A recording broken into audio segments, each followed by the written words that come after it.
ओम श्री साई राम। ध्यान वाहिनी में स्वामी धर्म का अर्थ क्या है, धर्म का सार क्या है, क्या सामान्य व्यक्ति धर्म का पालन करते हुए सुखपूर्वक जीवन जी सकता है और संसार में टिक सकता है।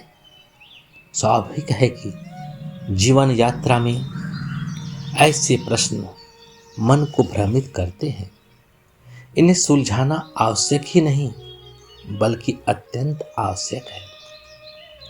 जैसे ही धर्म का उल्लेख होता है, सामान्य व्यक्ति उसे दान देना, यात्री को भोजन और आवास उपलब्ध कराना, अपने पारंपरिक पेशे या शिल्प का पालन करना, कानून का पालन करना, सही और गलत में भेद करना, अपने स्वभाव के अनुसार आचरण करना, मन की विचित्र इच्छाओं से दूर रहना, अपनी प्रिय इच्छाओं की पूर्ति करना आदि के रूप में समझ लेता है।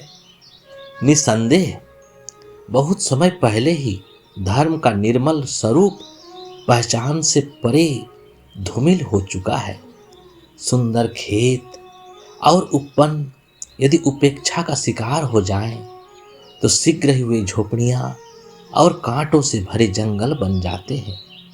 लोभी लोग अच्छे वृक्षों को काट देते हैं और भूमि का स्वरूप बदल जाता है। समय बीतने पर लोग उस बदलती हुई स्थिति के अभ्यस्त हो जाते हैं और पतन को पहचान नहीं पाते। यही स्थिति धर्म के साथ भी हुई है। प्रत्येक व्यक्ति को वेदों, शास्त्रों और पुराणों में वर्णित धर्म के मूल स्वरूप को समझना चाहिए।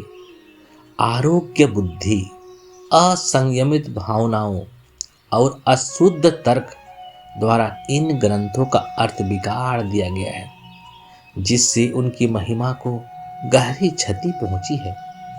जैसे निर्मल आकाश से गिरने वाली वर्षा बूंदें धरती पर गिरकर रंग और गंदगी से दूषित हो जाती है, वैसे ही प्राचीन ऋषियों का पवित्र संदेश, उनकी उज्जवल कर्मों के उदाहरण और उनके कार्यों के पीछे की निर्मल प्रेरणाएं असंख्यकृत व्याख्याकारों और तथाकथित विद्वानों द्वारा अपनी मूल गरिमा से विकृत कर दी गई है। बालकों के लिए लिखी पुस्तकों में पाठ को स्पष्ट करने हेतु चित्र दिए जाते हैं, किंतु बच्चे चित्रों में ही उलझ जाते हैं और मूल पाठ को भूल जाते हैं।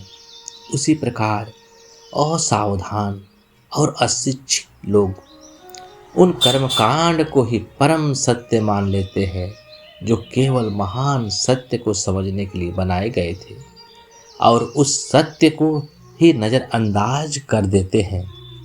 मार्ग पर चलने वाले यात्री कुछ समय के लिए सराय में विश्राम करते हैं, परंतु ठहरते समय वे उसी संरचना को उपेक्षा या दुरुपयोग से क्षति पहुंचा देते हैं जो उन्हें विश्राम देती है। इसी प्रकार मंद बुद्धि और विकृत प्रकृति वाले लोग वैदिक नैतिकता के स्वरूप को ही बिगाड़ देते हैं और संसार को यह विश्वास दिला देते हैं कि वे वेदों की शिक्षा है। जब जब धर्म का ऐसा दमन हुआ, जब ईश्वर विरोधी के हाथों धर्म का मुख विकृत हुआ, तब तब भगवान ने देवताओं और सज्जनों की पुकार पर अवतार लिया और धर्म तथा कर्म, आदर्श और व्यवहार दोनों क्षेत्र में सत्य और न्याय की पुनर्स्थापना कर संसार को विनाश से बचाया। अब वर्तमान अंधकार को कौन दूर करेगा? मनुष्य को अपने भीतर के 6 शत्रुओं काम, क्रोध, लोभ, मोह, मद और द्वेष का सहारा करना होगा, जो उसे विनाश की ओर ले जाते हैं। इसी से धर्म की पुनः स्थापना संभव है। ओम श्री साई राम। जय जय साई राम।